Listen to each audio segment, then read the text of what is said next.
네, 매주 금요일에는 여의도 씬으로 여러분들 찾아뵙고 있습니다. 오늘도 어김없이 김용남 전 의원님 나와 계시고요. 오늘 특별한 초대 손님 모셨습니다. 네, 이분 모시려고 섭외 어제 세게 들어갔습니다. 네, 더불어민주당 부승찬 의원님 나오셨습니다. 어서 오십시오. 네, 안녕하세요. 아니, 제가 오늘 유튜브에서 부승찬 넣어서 검색을 했어요. 연관 검색어가 뜨지 않아요? 연관 검색어. 자신 있어? 뜨지 않아요? 의원님 보셨구나. 근데 너무 진짜 폭포수, 시원한 폭포수 같은 느낌.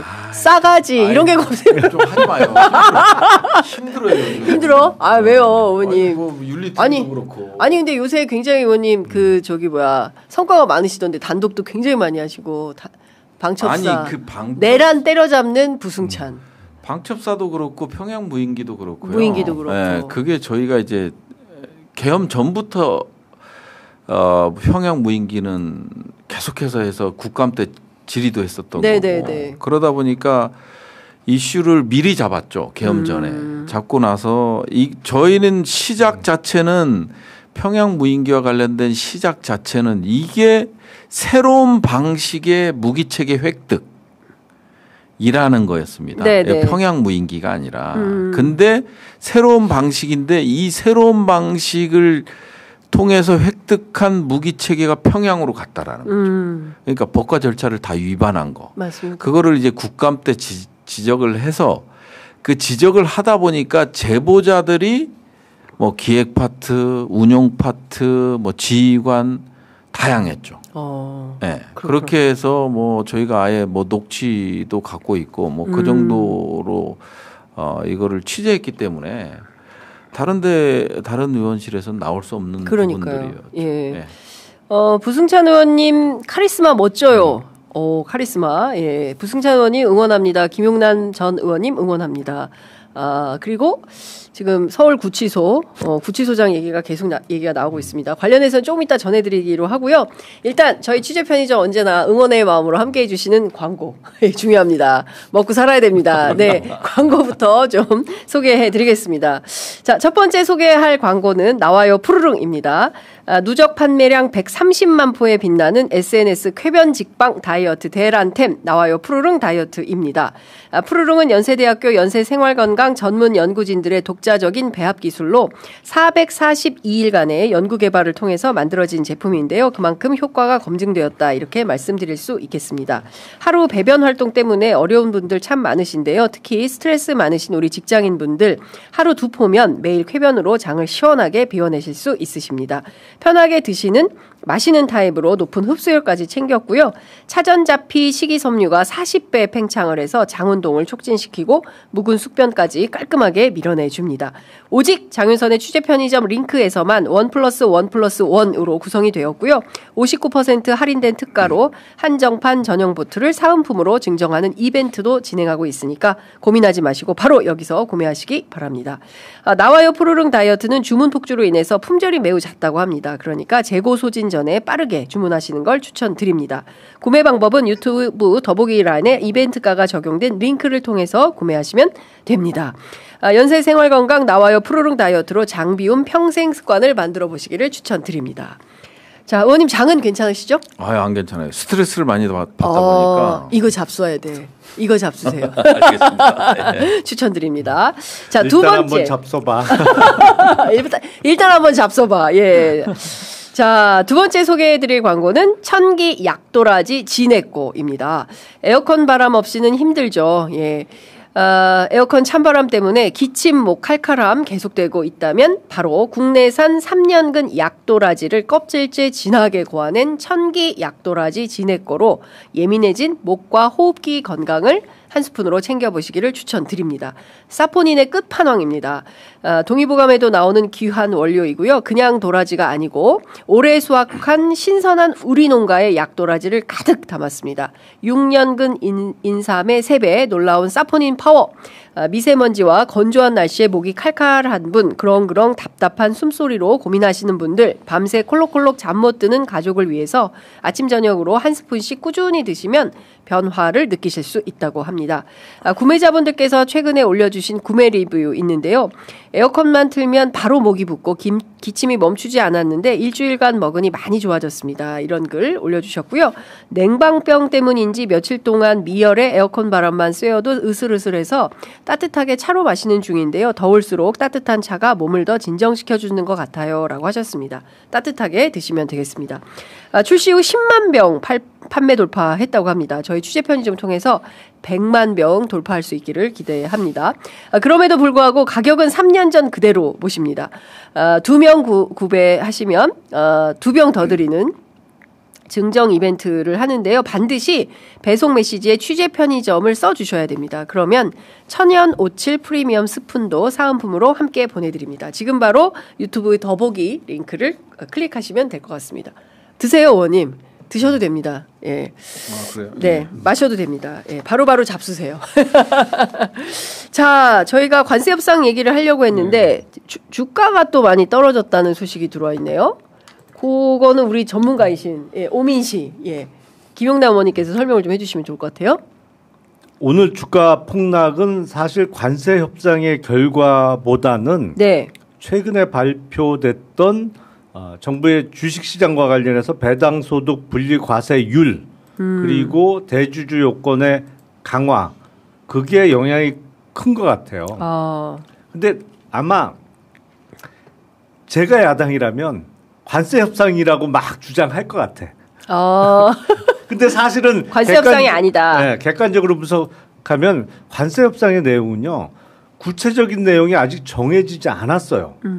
중요한 건 이른바 대미 투자 펀드에 있어서 그 펀드가 도대체 어떤 조건이냐가 중요한데 보통 펀드는 만기가 있기 마련이거든요. 네. 뭐 7년, 길어도 아무리 길어도 10년 만기가 있어야 되는데 이런 부분이 전혀 알려지지 않았어요. 앞으로 그 구체적인 사안을 서로 협상을 해야 될 텐데 근데 90%는 리테인한다고 돼 있단 말이에요. 리테인. 그러니까 미국 내에 유지된다는 얘기인데 이게 무슨 의미냐?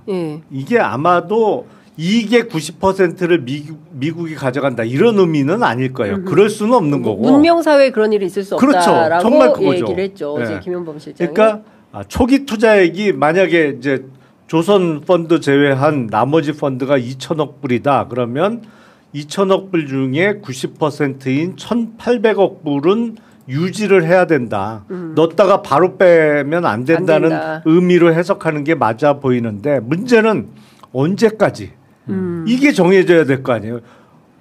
주구장창 영구히 90%? 그건 말이 안 되지. 세상에 그렇죠. 그런 펀드가 어디 있어요.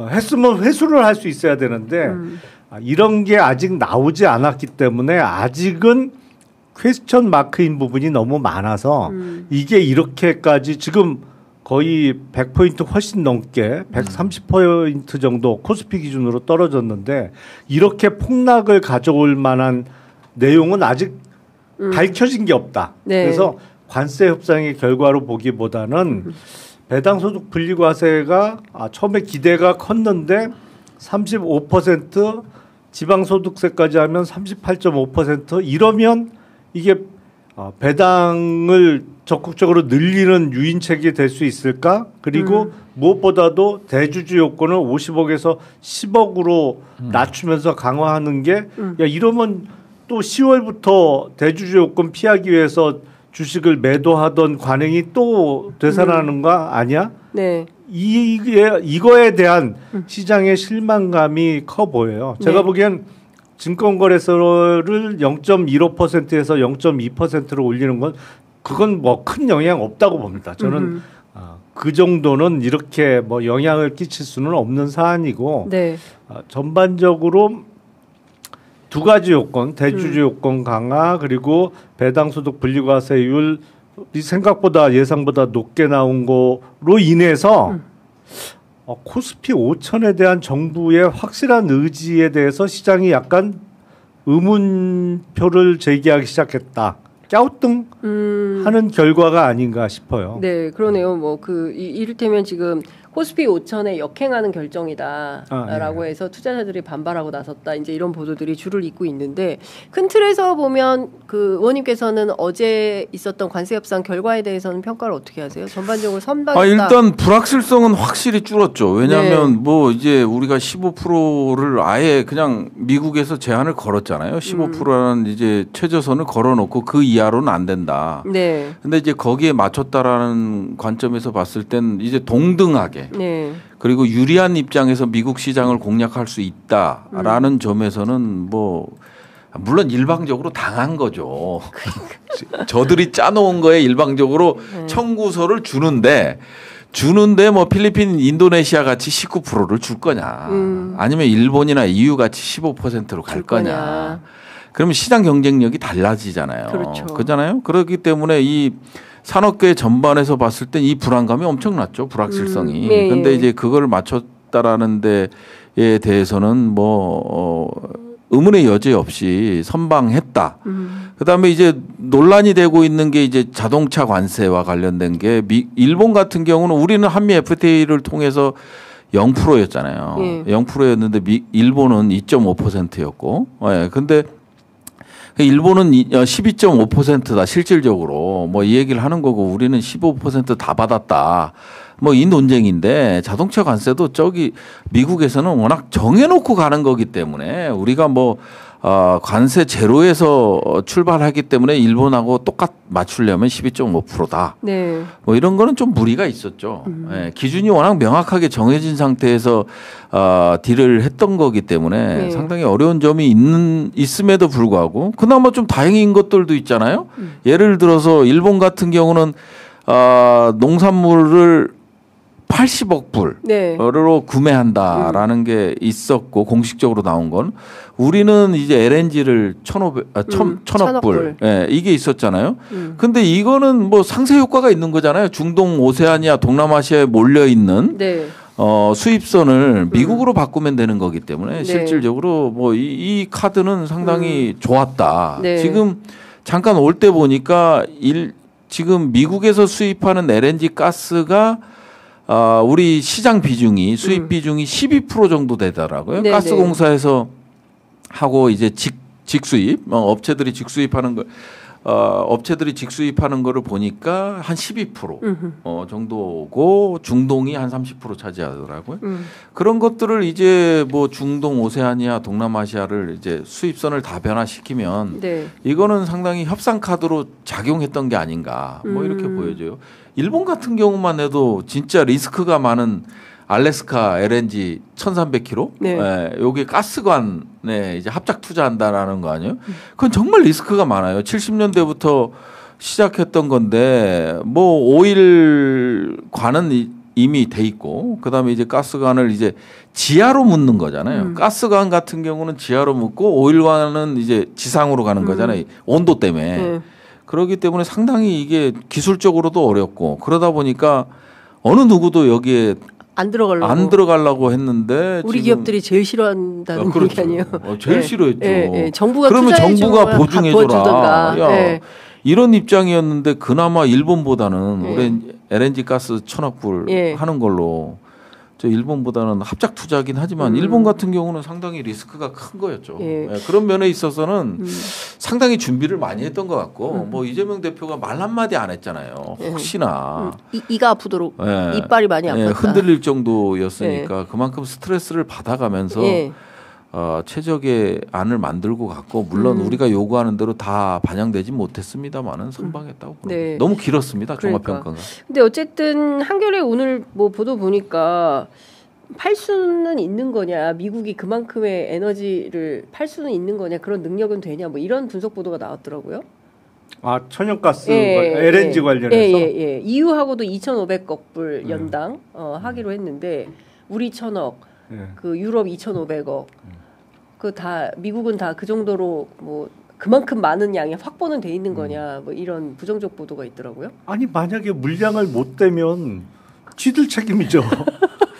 우리는 사준다고 했는데 팔 게 없어. 물량을 못 대. 그러면 예. 그러면 아니 뭐 니들이 그 약속을 못 지키는 거니까 예. 우리야 뭐 땡큐다. 예. 예. 나쁠 거 없죠. 아, 그렇군요. 근데 진짜 어쨌든 그 미국하고의 협상에서 트럼프의 막무가내식 이거에 대해서는 미국 관료들도 조금 힘들어하는 것 같다라는 인상을 받았어요. 왜냐하면 네. 사실은 관세 협상 타결이라고 발표를 하면서도 문건 한 장이 없잖아요. 그러니까 합의서가 아니, 근데 없어요. 서양 사람들은 우리보다 훨씬 철저하게 사람 말은 언제든지 바뀔 수도 있고 해석이 달라질 수 있기 때문에 무조건 문서로 이게 사인을 해야 된단 그렇죠. 말이에요. 그래서 우리나라 계약서는 보통 2-3장이면 되지만 미국 계약서는 거의 책 한 권이에요. 웬만한 계약서들이 다 써놔가지고 다 깨알같이 써놓거든. 그리고 하여튼 거기에 뭐 이런 경우 저런 경우 우리 같으면 계약서에 야 뭘 그런 것까지 다 집어넣어 하는 거를 다 집어넣는다고. 그리고 사인을 해야 되는 건데 미국 사람들의 관습에는 정말 말도 안 되는 협상을 한 거예요. 이게 그러니까. 뭐가 없어. 각자 메모한 거. 아니 심지어 그 협상 과정에서 이렇게 저렇게 얘기했으니까 그 비망록 쓰고 그거 니네 얘기한 거 맞고 우리 얘기한 거 맞으니까 사인해라고 했더니 안 해. 싫어. 이랬다는 거잖아요. 그러니까 일본도 지금 각자 알아서 해석하는 거잖아요. 네, 너는 너대로 나는 나대로. 일본 같은 경우도 뭐 일본도 공식적으로 발표한 내용이 뭐냐면 트럼프 임기 내 한번 해보자 정도예요. 그러니까 이 기한도 명확하지가 않아요. 그러니까요. 기한도 명확하지 않고 그러다 보니까 야 이게 대체 그러니까 서로 아는 거예요. 트럼프를 빼고는 다 아는 거야. 트럼프도 알고 있을 거예요. 트럼프도 아는데 다만 지금 상대적 박탈감을 갖고 있는 미국민들을 이렇게 뭐랄까 이렇게 약간 그 가려운 부분을 긁어줘서 본인이 당선이 됐잖아요. 네. 그러다 보니까 수치로서 뭔가를 보여주는 거야. 그런 것 같아요. 국내용인 것 같아요. 예. 그냥 수치로서 야 15% 다 관세 매겼고 이제 다 됐어. 야, 그리고 뭐 그렇죠. 3,500불 한국이 투자한대. 그리고 수익은 우리가 90% 먹는 거야. 뭐 이래버리는 거잖아요. 그렇죠. 그러니까 말도 안 되는 얘기를 하는 거죠. 그러니까 이게 또 국내 정치용이라는 그런 것 거예요. 같아요. 국제적인 협상 관례를 완전히 깨는 거기 맞습니다. 때문에 일본도 그렇죠, EU도 그렇죠, 뭐 나토도 그렇죠. 야 일단 해줘. 그러니까 해줘. 다 이거고 구체적으로 아니 그러면 아까도 뭐 펀드도 뭐 10년짜리인지 5년짜리인지 7년짜리인지 나와야 되는데 이것도 전혀 안 나오고 있고 그러다 보니까 어떤 방식으로 투자할 건지. 제가 보기에는 지금 트럼프가 국내적으로 굉장히 어려우니까 야 일본도 5,500억 불이야. 유럽도 6,000억 불이야. 야 한국도 3,500억 낸대. 그리고 거기에 90% 우리가 먹는 거야. 이렇게 해서 막 하는데 그래도 지금 미국 물가가 장난이 아니게 올라가고 있어서 국내 정치는 굉장히 트럼프가 불안한 거 아닙니까?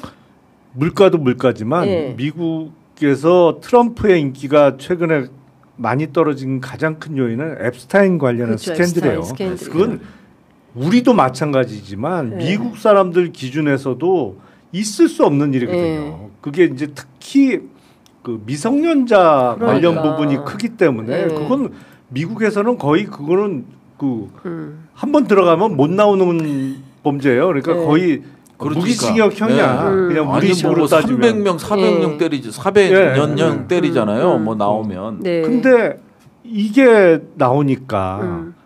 그리고 사실은 일론 머스크하고 둘이 한참 싸울 때 일론 머스크에 대해서 가장 분노한 지점이 앱스타인을 언급했던 거잖아요. 일론 머스크가. 근데 그거는 그냥 옛날 트위터에서 왔다 갔다 했던 얘기고 이거는 월스트리트 저널이 써버렸잖아요. 그렇죠. 이게 제가 보기엔 이번에 관세 협상을 했습니다만 내년 11월에 미국의 중간 선거가 있잖아요.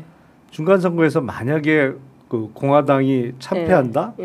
그러면 과연 계속 이행이 될까? 뭐 내년 11월까지만 요 핑계 저 핑계 대고 요리조리 잘 다니면 되는 거 아닌가라는 생각도 들어요. 제가 보기에는 트럼프 빼고 전 세계가 다 그렇게 생각하는 것 같아요. 아니 일단 써주고 트럼프의 지지도가 이제 30%대로 주저앉았잖아요. 진짜 앱스테인 이게 정말 큰 거 그렇죠. 같아요. 네. 그냥 윤석열 대통령이 날리면이 문제가 아니고 이걸 보도했던 방송사나 언론사 1호기 안 태운다는 거 아니야? 또? 그러니까 예? 그 똑같이 배웠나 봐. 윤석열 대통령한테 윤석열 배운 따라하게. 거야. 학습 효과가 예. 있긴 한데 윤석열은 솔직히 날리면이잖아요. 예. 이게 날리면인데 이 진짜 미국에서 진짜 이 건들 수 없는 영역이 미성년자잖아요. 예. 근데 그쵸. 그게 이제 핵심 관계인으로서 당사자로서 트럼프가 집중 부각되고 있는 상황이고 그다음에 언론들이 이제 후퇴를 안 하잖아요. 그러다 보니까 이게 앞으로 어떻게 갈지 정말. 네. 네. 저는 미국 언론이 힘내기 바랍니다. 미국 언론의 자유를 지지합니다. 살다가 머덕 회장을 응원하는 날도 오는군요. 장윤성 기자가 딴 사람도 아니고. 그러니까 살다 이런 일이다. 아 진짜 이 기괴한 전국에서. 근데 그나저나 이제 2주 후에 정상회담 한다는 거잖아요. 이제 안보 분야가 더 큰일이고 뭐 이 상황을 돌파하기 위해서 뭐 여러 가지로 뭐 김정은하고도 만나려고 하고 그리고 뭐 국방비, 뭐 주한미군 주둔 비용 뭐 등등에 대해서 여러 요구가 있다. 이건 네. 또 어떻게 돌파해야 됩니까? 안보 차원에서. 뭐 아직까지는 돌파까지는 아닌 것 같고요. 네. 뭐 지금 공식적으로 뭐 나와 있는 게 없고 뭐 트럼프 대통령의 입을 통해서 머니머신 100억 불 뭐 이런 얘기가 나오잖아요. 그 다음에 이제 나토 회원국들 32개 회원국들과 관련돼서 이제 국방비 5%. 그 다음에 아시아도 마찬가지다. 헤그세스가 얘기를 했고요. 그러니까 5%로 인상을 해야 된다. 그래서 나토 같은 경우는 10년에 걸쳐서 GDP의 5%까지 인상한다라는 거 아니에요? 네. 근데 명확한 기준을 정했죠. 3.5%, 1.5%. 3.5%는 직접 국방비다 보니까 미국산 무기를 많이 사라는 거예요. 그리고 1.5%는 이제 간접비다 보니까 이제 뭐 R&D 쪽으로 투자가 되는 방식으로 나토 방식을 보면 그렇게 되는 거고. 근데 5%의 부담을 가질 필요는 없어요. 우리 중기기획이나 보면 7%, 8% 인상률을 꾸준히 갖고 가고 있는 상황에서 국방비도 그 다음에 이제 동맹국들 중에서 가장 GDP의 2.6% 정도 되니까요. 가장 높은 비율이거든요. 일본 뭐 1%대가 깨졌습니다마는 뭐 1.8% 정도밖에 네, 안 되고 네. 호주도 뭐 2%밖에 안 되거든요. 그렇기 때문에 오히려 다른 동맹국가보다는 우리가 이제 협상력 자체, 공간 자체는 상당히 크다 이렇게 보는 거고요.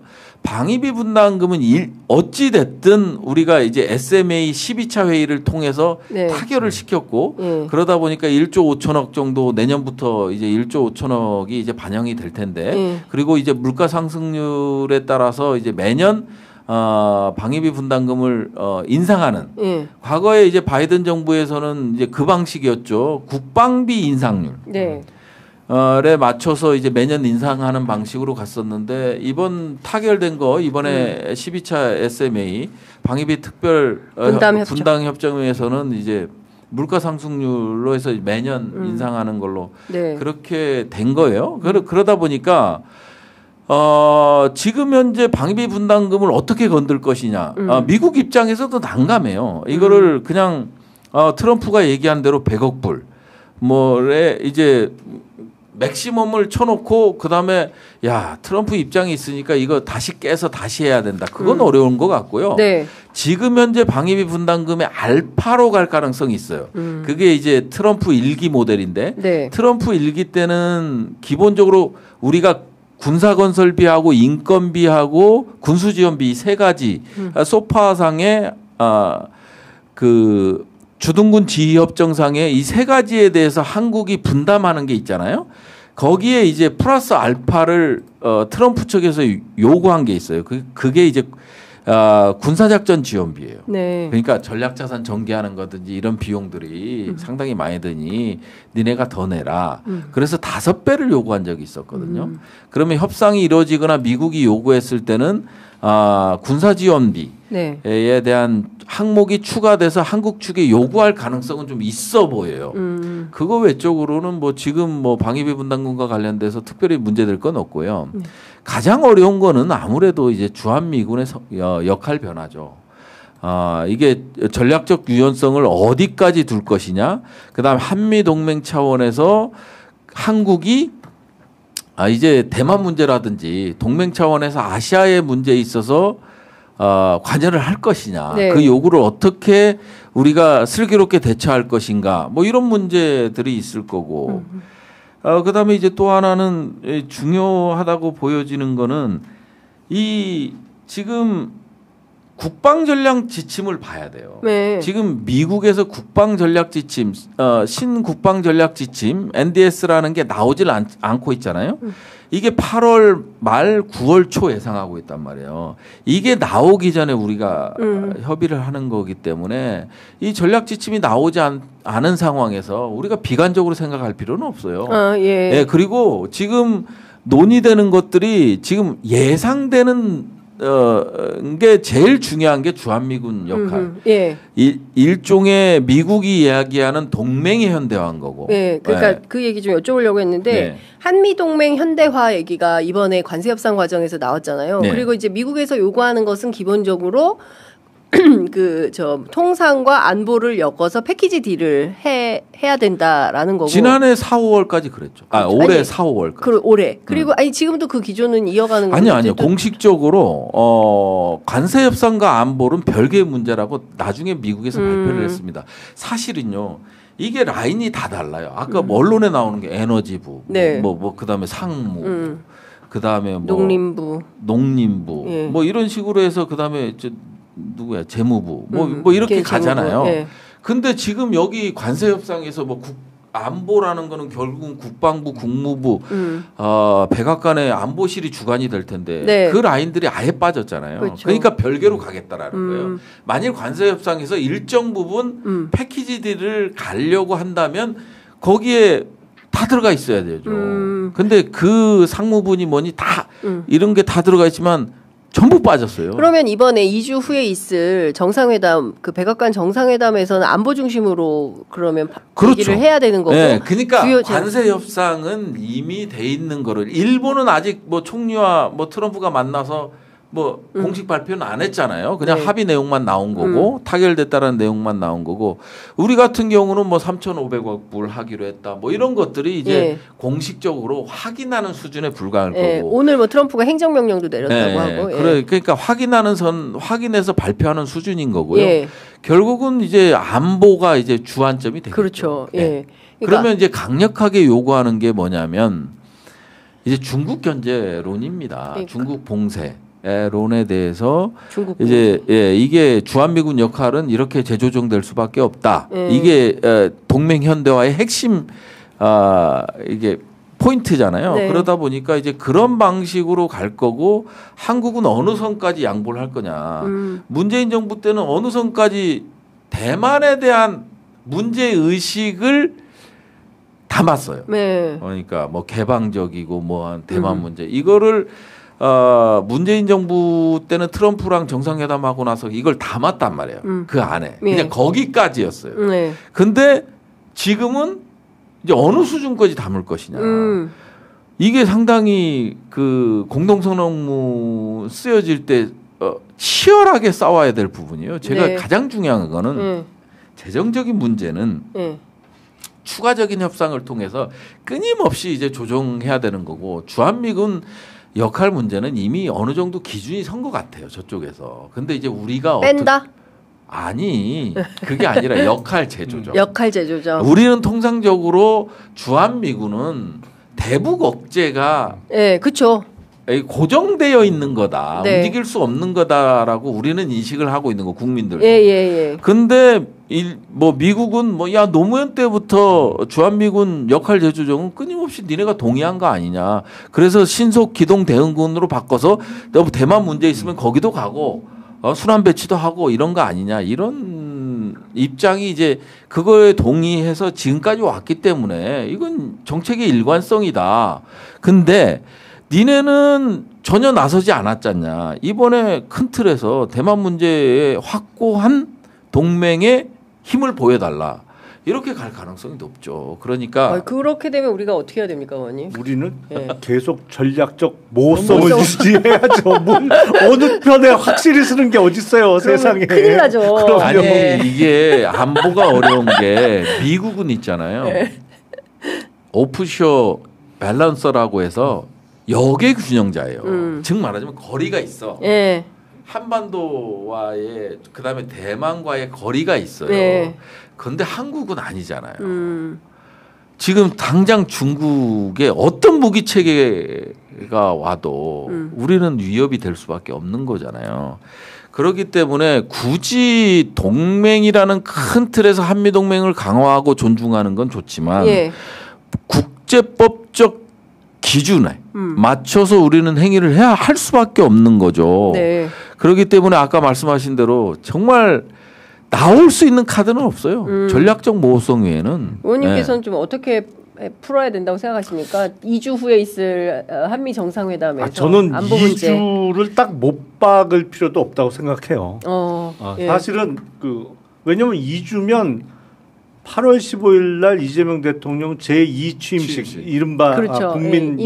임명식을 예. 하기로 했는데 그거를 이유로 해서 조금 늦추는 것도 괜찮을 것 같아요. 왜냐하면 서둘러 만나면 네. 트럼프가 그냥 일방적으로 지르는 스타일이잖아요. 네. 그래서 뭐 해서 펀드도 뭐 예를 들어서 내년까지 1,000억, 후년까지 2천, 자기 임기 내에 3,500억을 다 집어넣어라.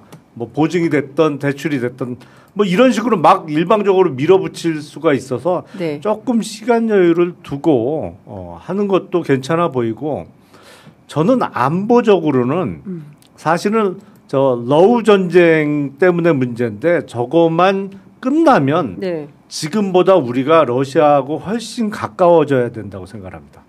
왜냐하면 미국 트럼프 대통령하고 푸틴하고는 사이가 좋아요. 네. 그렇기 때문에 우리가 당장 중국하고 잘 지내기는 미국 때문에 쉽지 않아 보이지만 네. 러시아하고 지금보다 훨씬 친해지고 교류를 확대하는 거는 미국에서도 문제를 안 삼을 것이거든요. 네, 네. 그래서 타깃이 중국이니까. 그렇죠. 러시아하고의 관계를 훨씬 돈독하게 가져가면서 물론 지금은 전쟁 중이기 때문에 그게 안 되지만 가져가면서 그를 이용해서 중국에 대해서 어떤 레버리지로도 활용을 하면서 네. 그러면서 우리하고 러시아하고 가깝게 지내면 미국도 함부로 우리한테 뭐라고 못할 거예요. 네. 항상 이런 식으로 자기 편은 많이 만들어내지. 왜냐하면 예. 지금 미국이 20세기의 어떤 역사상 가장 관대한 제국, 인류 역사상 가장 제국은 제국이지만 관대한 제국의 미국의 모습이 트럼프 대통령 이후에는 완전히 바뀌고 있잖아요. 네. 일방적으로 그러니까. 뜯어간단 말이에요. 예. 솔직히. 예, 그쵸. 이런 협상이 어딨어요. 예, 세상에. 예. 그렇기 때문에 관대한 제국의 모습에서 벗어나서 그냥 제국의 모습이 점점 짙어지고 있는 미국도 우리의 우방이긴 하지만 견제가 필요하다 이제는. 그렇죠. 예. 그래서 언제까지 우리 딱 그거지. 야, 내가 네 담뱃불 붙이던 내가 아니다. 이거 언젠가 한 번은 그것도 필요하다. 그렇기 때문에 러시아하고도 가깝게 지내고 또 그러다 보면 중국과의 관계도 우리가 어떤 과거에 썼던 표현이기는 합니다만 조종자로서의 위상도 대미 협상력을 높이기 위해서는 갖춰가야 되는 것이 아닌가 싶어요. 네, 그러니까 뭐 옛날에 진짜 담뱃불 붙이던 한국이 코리아가 아니잖아요. 지금 상당히 선진 국가고 뭐 민주주의 수준을 봐도 그렇고 그렇잖아요. 국방력 수준을 봐도 그렇고 전반적으로 우리가 막 그 무릎 꿇고 담뱃불 붙이던 때는 아니기 때문에 좀 당당하게 협상할 필요가 있겠다. 그러니까 우리 이제 김용남 전 의원님 같은 분을 네. 러시아 특사로 가게 된다면 러시아 특사로 보내야 그러니까 된다. 오늘 시그널을 준 거예요. 준 거야. 메시지를 이제 대통령실로 전달했어. 네. 거기 1+1으로 부승찬까지. 아니 제 석사학위 논문이 러시아였어요. 오, 그렇구나. 그러니까. 러시아 전문가. 네. 그래서 갑시다 러시아. 이게 상당히 쉽지 않은 문제인 것 같아요. 쉽지 않은 문제인 것 같고 이제 우리가 이제 외교적 측면에서 정말 이제 미국은 이 자기네 국가에 올인 나라라는 거 아니에요. 근데 뭐 이제 지표를 전혀 무시할 수 없잖아요. 이 수출과 관련돼서도 가장 수출을 많이 하는 국가는 퍼센트로 봤을 때는 중국이잖아요. 뭐 그렇죠. 중국하고 미국 대동소이하더라고. 18, 19% 정도 되던데 이런 중국을 완전히 그냥 끊을 수는 없어요. 근데 이제 지금은 미국 입장에서는 중국이 최대의 위협이고 이걸 공식화를 했고 그다음에 공국망 재편에서 중국을 분리해낸 네. 분리하겠다라는 입장인 거고 그런 상황에서 상당히 어렵죠. 근데 네. 우리가 이제 그럼에도 불구하고 아까 말씀하신 대로 이렇게 이 주변국이 없으면 네.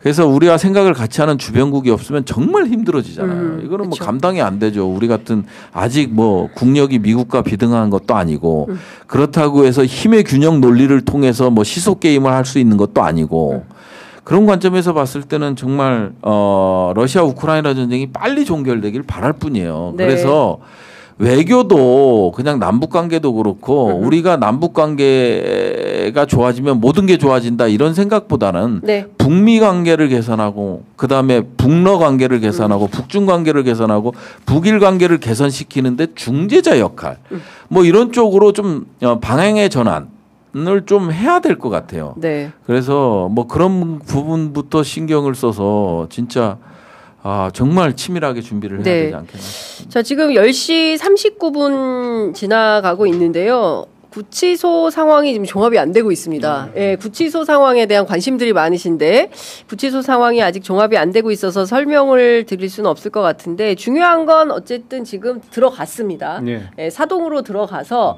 내란숙의 윤석열에 대해서 체포영장 집행을 하고 있어요. 지금 1시간 40분 지났는데 전직검사 김용남 의원님께서 보시기에 지금 대체로 어떤 상황이다. 어떻다고 봐야 됩니까? 구치소 안.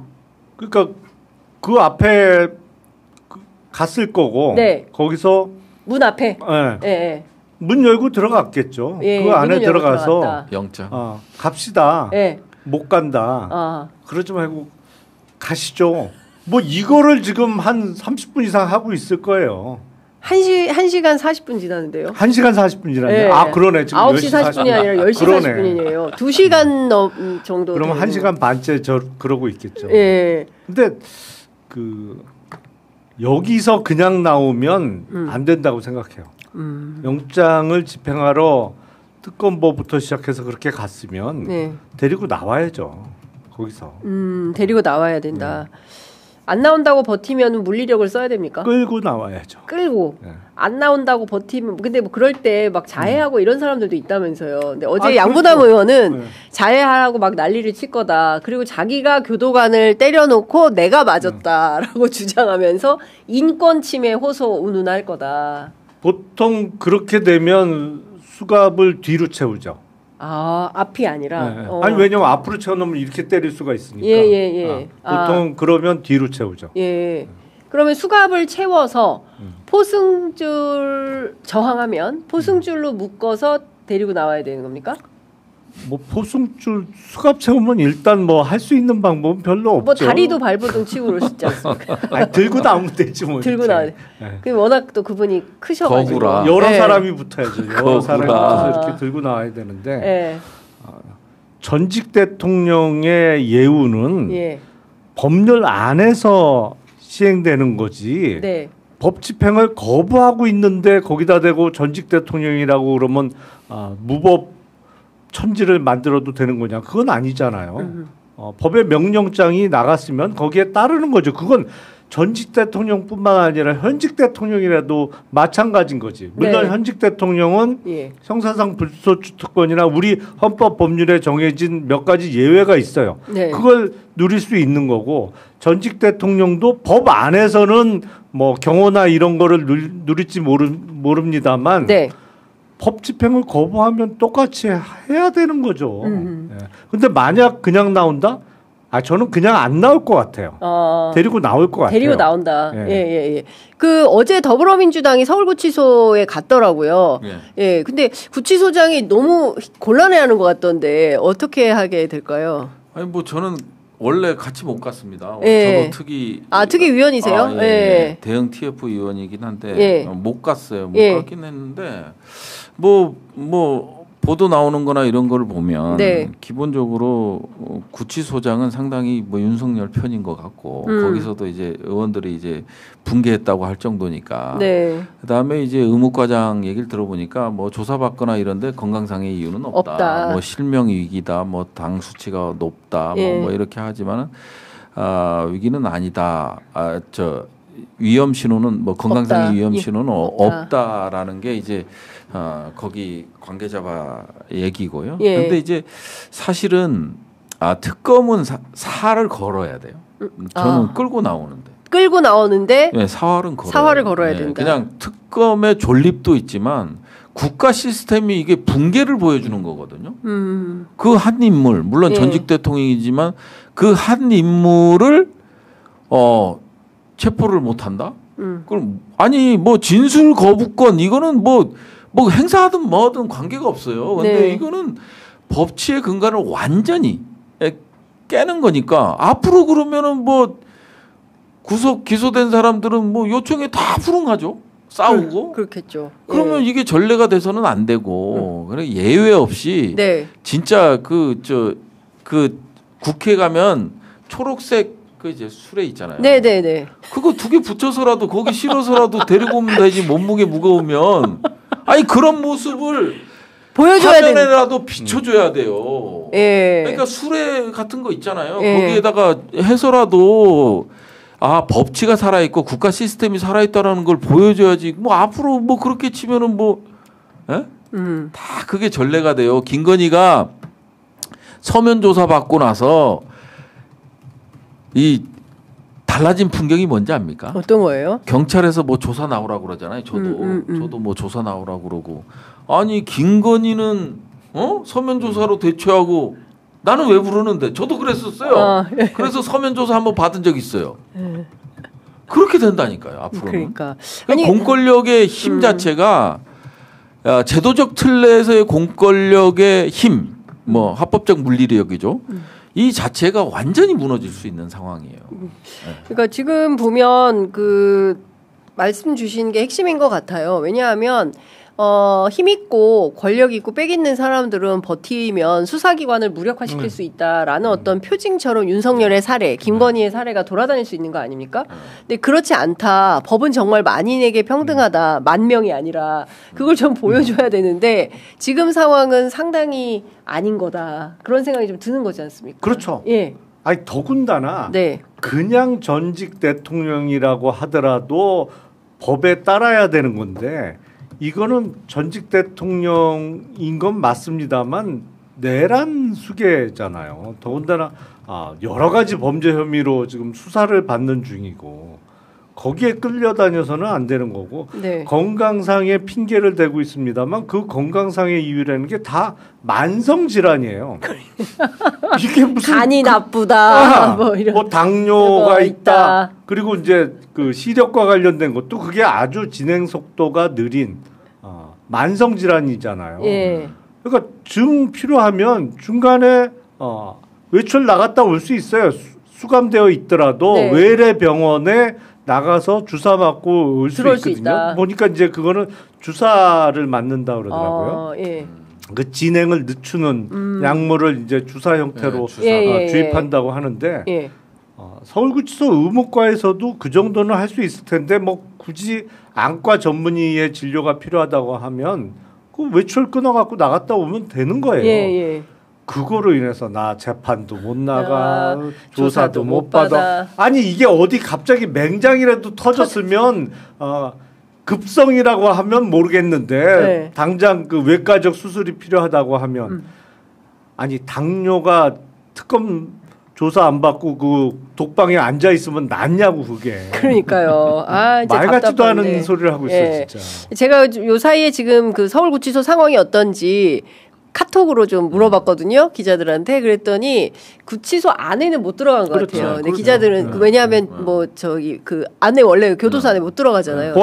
보안시설이니까. 그래서 바깥에서 지금 대기 중이고 다들 밖에서 기다리고 있는데 날은 덥고 안 나오고 사람은 미치겠다. 지금 뭐 이런 상황인 것 같아요. 여러 사람 미치게 만드네요. 여러 사람 괴롭힙니다. 근데 계속 이런 방식으로 하면 큰일인데 어쨌든 반드시 점심 먹기 전에는 끌고 나와야 되는데. 끌고 나와야죠. 예, 그래야 이게 특검에 영이 서는 거 아니겠습니까? 네. 예, 여기서 실패하고 그냥 나왔다. 그러면은 느낌이 한남동의 첫 번째 공수처가 그렇죠. 갔다가 도로 나온 거하고 같은 느낌을 국민들한테 줄 수 있지 않을까? 그렇죠. 이게 상당히 그런 이 회의감을 들게 할 겁니다. 예, 국민들이 이제 회의감을 들게 할 거고 참 지금도 이런 대통령을 우리 손으로 뽑은 거잖아요. 그렇죠. 야, 그러니까 저는 뭐 제가 그 모 방송 가서 윤석열은 상당히 전략가다, 전략적으로 행위를 하고 있다 이렇게 얘기를 했더니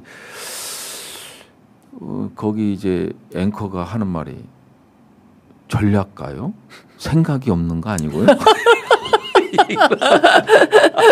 그러니까, 예. 야, 진짜. 와, 지금 생각해도 정말, 야, 이게 탄핵이 안 돼서 2년 더 했어봐요. 그러니까요. 아유, 끔찍합니다. 끔찍합니다. 좀 있으면 밥대 되니까. 그러네. 예, 밥대 되니까. 지금 조금 있으면 진짜 1시간 정도 있으면 밥대 되니까 밥은 또 먹어야 되잖아요. 이분이 또 드시는데 진심이라. 네, 진심이에요, 그건. 아, 밥 먹어야 돼서 못 나오겠다 또 이러는 거 아니에요? 아니.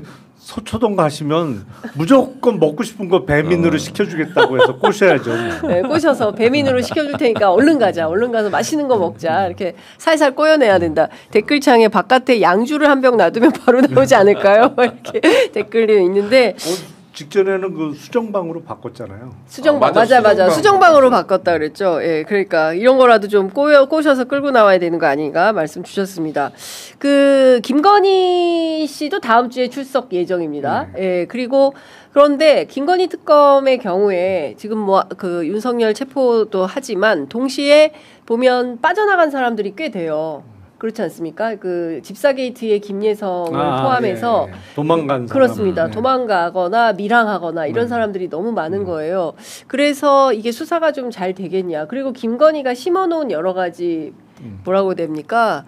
포석이라는 표현은 적합하지 않은 것 같고 예를 들어서 그 귀금속을 모조품으로 바꿔치기 해놨다거나 아니면 신발 사이즈를 260으로 갖다 놨다거나 뭐 이런 등등을 통해서 수사기관의 혼선을 초래하면서 자기는 빠져나가려고 궁리를 하는 거 아닌가라는 생각도 드는데 의원님 어떻게 보시고 계세요? 그러니까 16가지 혐의 중에 다 수사를 끝내기는 물리적으로 어려워 보이고 네. 다만 지금 김건희 특검은 우선적으로 이제 오늘 8월 1일이잖아요. 빠르면 이번 달 안에 김건희의 신병을 처리하면 1차적으로는 성공하는 거죠. 근데 네. 그 신병 처리는 그렇게 어려워 보이지는 않아요. 일단 확실하게 드러나는 혐의들은 뭐 예를 들어서 도이치모터스 이런 거는 지금 기소해도 돼요. 차고 넘치지. 네. 거기다 한두 가지 정도의 범죄 사실을 더해서 구속영장 치는 데는 어려움이 없어 보이거든요. 그리고 일단 신병을 처리해 놓은 다음에 뭐 활동 시한까지 12월 초까지 조금 꾸준하게 하고 문제는 12월 초순까지 절대로 다 못 끝내요. 이 수사. 그래서 네. 민주당에서도 그렇죠. 특검 대응 특위를 만들어서 좀 도와줘야 되는 거 아니냐 하고 있는데 그 얘기도 있고요. 네. 뭐 공식적으로 뭐 박찬대 전 대표 같은 경우는 재발의한다고 하거든요. 그렇죠. 네. 재발의해서 네. 다시 특검을 또 출범시키고 네. 그래서 120일 뭐 풀로 채우고 나서 다시 이제 연장전 간다. 네. 예. 그래서 간다는 거고 예. 오히려 이상하게 김건희 특검보다는 최혜병 특검에서 김건희를 먼저 이 신병 확보할 것 같아요. 그 느낌도 들어요. 그러니까 이제 김건희의 이제 통화 기록이 확보된 거 아니에요? 비아폰 통화 기록이 네. 확보되고 그 다음에 이제 김건희를 통해서 임성근 구하기 이게 라인들이 드러날 가능성이 높잖아요. 네네. 지금은 이종호만 지금 블랙펄 인베스트 이종호 대표만 나왔지만 실질적으로 거기 이제 김장환 목사. 예. 이제 그러니까 네, 아니 그렇게. 그거는 김건희 라인을 통해. 예. 지금 이제 두 개 라인이 있잖아요. 예. 하나는 뭐 김건희 라인을 해서 이종호를 타고 올라가는 라인이 있고, 예. 그건 이종호가 윤석열하고 친한 건 아니잖아요. 그러니까 이제 김건희하고 이제 직접적으로 연관이 있으니까 이 라인이 있고, 이쪽 김장한 목사 이쪽 라인은 윤석열 라인 같아요. 그러니까 뭐 군대 목사를 통해서 뭐 김장한 목사, 그다음에 이영훈 목사, 네, 맞죠? 여의도 선봉교회, 순복음교회 이쪽 라인을 통해서 간 거는 윤석열 쪽인 것 같고, 뭐 그러니까 막 저 윤석열 대통령이 그것까지 성경책 김정한 목사한테 받은 거다, 막 이런 얘기가 있잖아요. 그러니까 실질적으로 김건희가 이제 최혜병 특검에서 이제 통신 기록을 확보했다니까 거기서 이제 김건희가 누구랑 통화하고 뭐 이런 것들이 있잖아요. 21명. 아직 뭐 구체적으로 누구랑 나오질 않았어요. 21명 가량 정도 되는 걸로만 지금 추정되고 있는데 그 사람을 통해서 나온다면 오히려 최혜병 특검에서 더 빨리 신병 확보도 가능하지 않을까. 근데 어쨌든 다음 주에 김건희 특검을 들어가게 돼 있어요. 8월 6일 날. 네, 6일 날. 근데 명칭이 김건희 특검인데 그래도 김건희 특검이 김건희 특검이 먼저 가져가. 저기 확보해야죠. 그런 생각은 좀 드는데. 근데 여하튼 많이 나왔어요. 지금 상당히 많이 나온 것은 사실인데 연결점에 다리가 좀 끊겨 있는 거 아니냐. 그러니까 김건희로 가기 위한 다리에서 좀 부실이 있다. 그러니까 건진이 뭐 이렇게 목걸이만 하더라도 뭐 이게 여러 가지 트릭이 있는 거잖아요. 실제로 처음에 2022년에 설명했던 내용과 지금의 주장은 또 완전히 배치되고 그렇죠. 가방 같은 경우도 건지는 중간에 잃어버렸다라고 하는 것이고 그래서 이 김건희로 확실히 갈 수 있는 것은 공천 개입 말고 딴 건 없는 거 아니냐 이런 얘기도 나오거든요.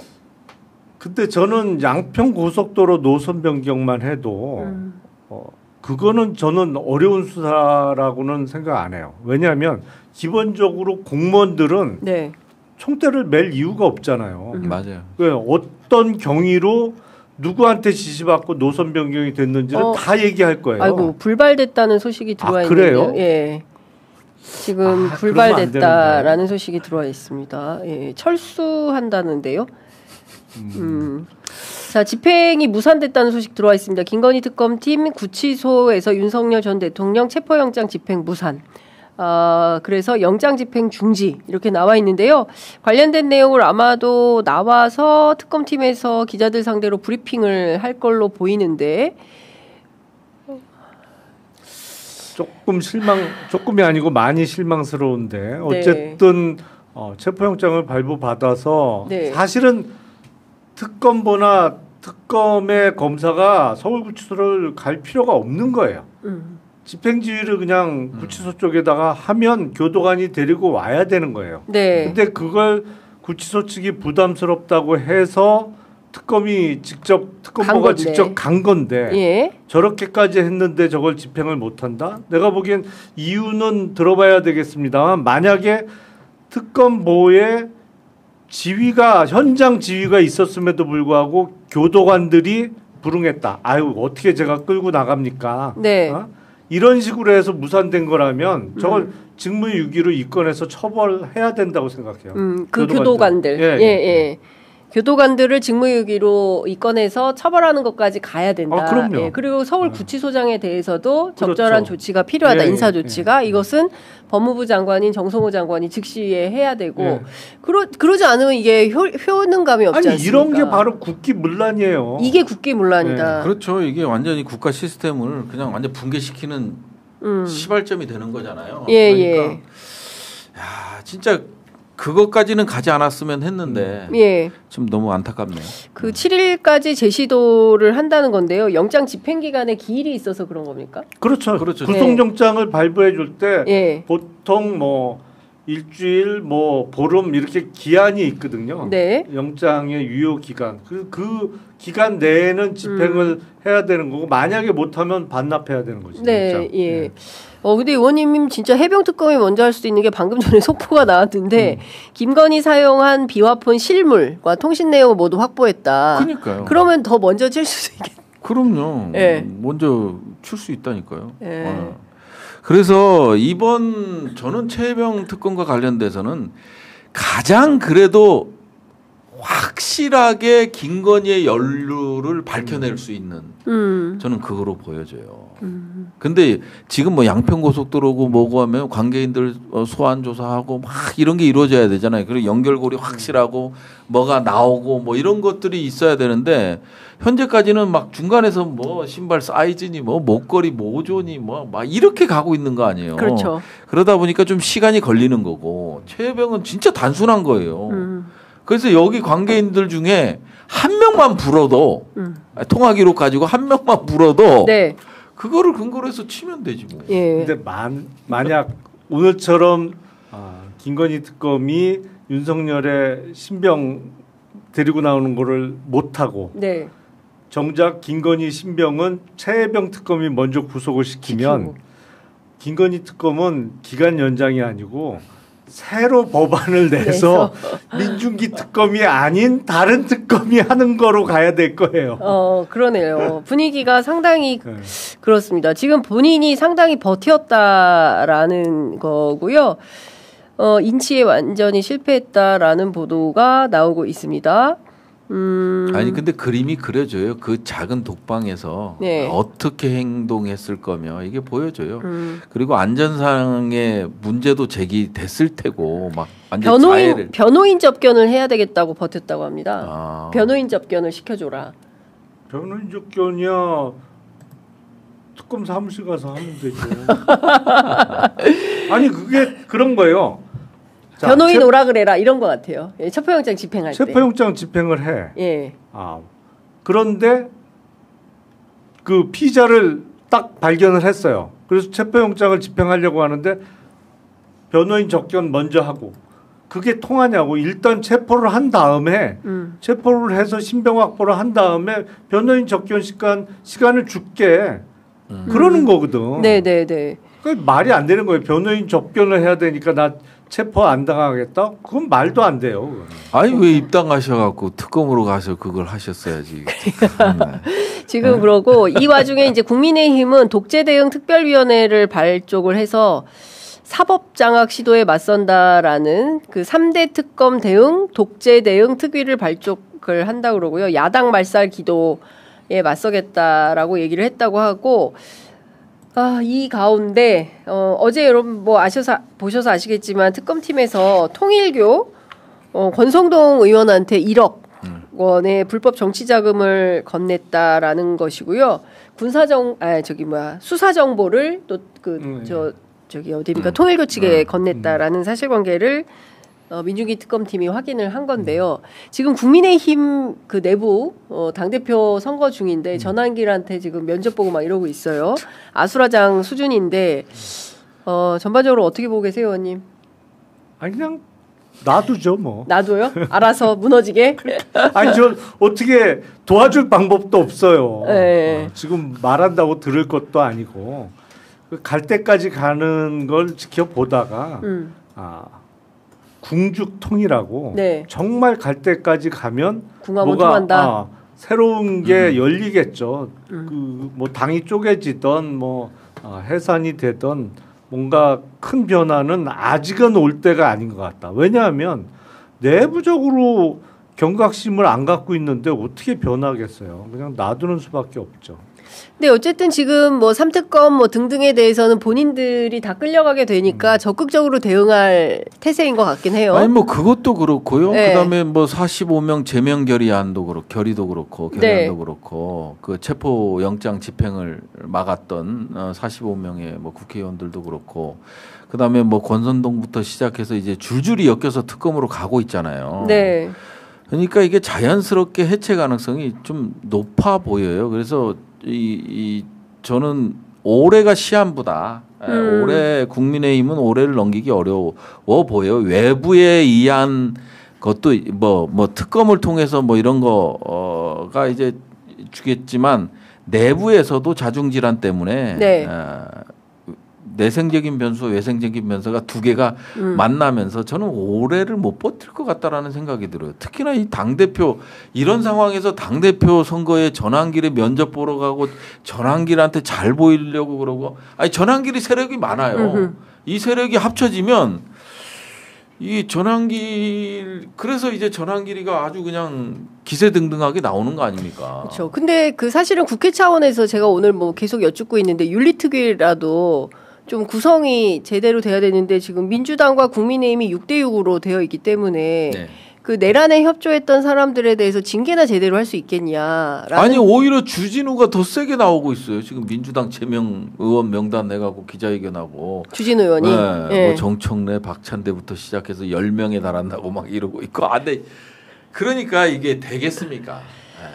그러니까 답답하다. 답답해. 자연스럽게 이제 해산될 겁니다. 해산될 거고요. 뭐 굳이 위원정당 해산 청구까지 안 가고 또 저는 이게 자연스럽게 이게 쪼개질 거로 봐요. 네. 알겠습니다. 아이고 이제 11시가 다 지나서 마무리를 해야 되겠는데요. 끝으로 최일 홍보원장, 국방홍보원장 관련해서 의원님에 대해서도 상당히 최일 홍보원장이 뒷담화를 했더라고요. 아니 8월 제가 명확히 얘기할게요. 이것만 읽어드릴게요. 네. 자 여러분 대한민국 건국일 1948년 8월 15일을 부승찬처럼 부정하는 건 아니겠죠? 네, 지금 대한민국은 6.25 전쟁 직전과 상황이 유사합니다. 부승찬처럼 대한민국 아니 그게 저도 짧게 얘기할게요. 네, 짧게. 이게 지난해 8월 14일 날 국방일보 일면에 네. 대한민국 건국일 해서 1948년 8월 15일로 적어놨어요. 그러니까 국방일보를 이걸 보고 우리 모든 장병들이 읽는 거잖아요. 거기에 8월 15일 건국일로 돼 있는 거예요. 1948년. 네, 8월 15일. 네. 근데 지난해 8월 14일자 국방일보 일면에. 그래서 열받잖아요. 예. 그래서 상임위 가서 네. 차관인지 장관인지 엄청 혼냈지. 예. 어떻게 뉴라이트도 아니고 이 국방일보에서 이 짓 하고 있다고 역사 왜곡하고 있다고. 예. 그거 했는데 저 PPT 띄워놓고 그랬더니 이거 바로 그게 나온 거죠. 예. 예.